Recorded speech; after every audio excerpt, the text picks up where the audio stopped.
கர்த்தருடைய பரிசுநாமத்துக்கு ஸ்தோத்திரம். உங்கள் யாவருக்கும் என்னுடைய ஸ்தோத்திரங்கள். கர்த்தருக்குள் பிரியமானவர்களே, இந்த நாளிலும் கூட மார்க் 10:27 தேவனாலே எல்லாம் கூடும் என்றார். இந்த வார்த்தை இயேசு கிறிஸ்துனுடைய வார்த்தை. இந்த வார்த்தை வேதாகமத்தில் எந்த இடத்தில் இடம் பெற்றுள்ளது அப்படின்னு பார்க்கும் பொழுது, இயேசுவின் இடத்தில் ஒரு மனிதர் வருகிறார். அவர் இயேசுவே, நித்திய ஜீவனை அடைந்து கொள்ள நான் என்ன செய்ய வேண்டும் அப்படின்னு இயேசு கிட்ட கேட்கிறாரு. அதுக்கு இயேசு கிறிஸ்து, தேவன் கட்டளையிட்ட எல்லா கற்பனைகளையும் நீ கை கொள்ளுகிறாயா அப்படின்னு கேள்வி கேட்கிறார்.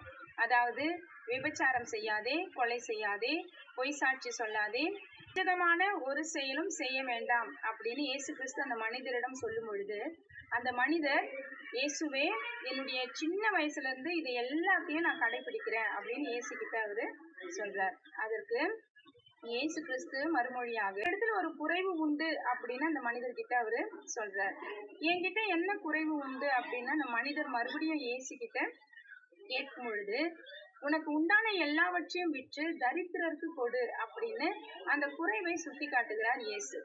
அந்த நேரத்துல அந்த மனிதர் ரொம்ப மனம் அடிவாகி துக்கத்தோட இயேசுவை விட்டு போயிட்டாரு அப்படின்னு நம்ம வசனத்துல வாசிக்கிறோம். அந்த நேரத்துல தன்னுடைய சீடர்களிடம் இந்த வசனத்தை சொல்றாரு.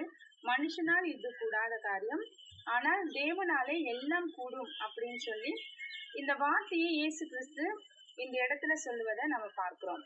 இதுல இருந்து அன்புக்குரியோரே நாம் தெரிந்து கொள்ள வேண்டிய காரியம், இந்த உலகத்துல ஐஸ்வர்யவானை ஆண்டவர் உண்டாக்குவதின் நோக்கம் தரித்திரருக்கு அவர்கள் உதவும்படியாக தான்.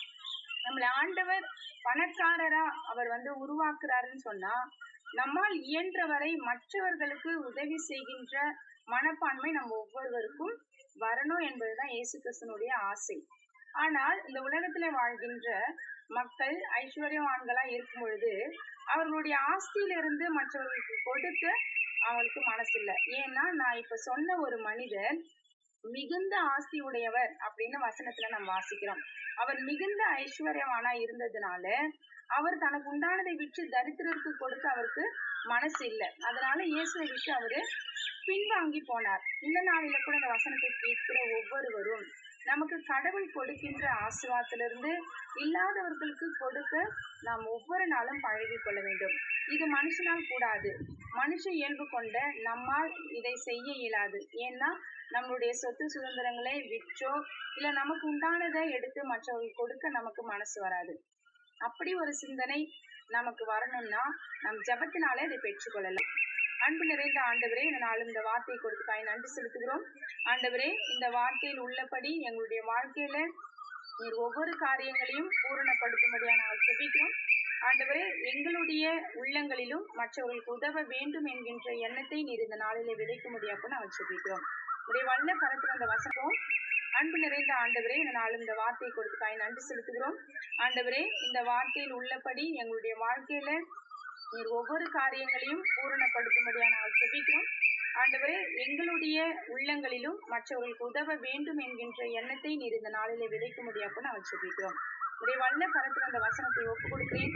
தேவனால் எல்லாம் கூடும் என்று விசுவாசிக்கிறோம். துதியும் கனமும் மகிமையும் ஒருவருக்கே செலுத்துகிறேன். மீட்பர் இயேசு கிறிஸ்துவின் வழியாக ஜெபம் எடுக்கிறேன் நல்ல பிதாவே. ஆமென்.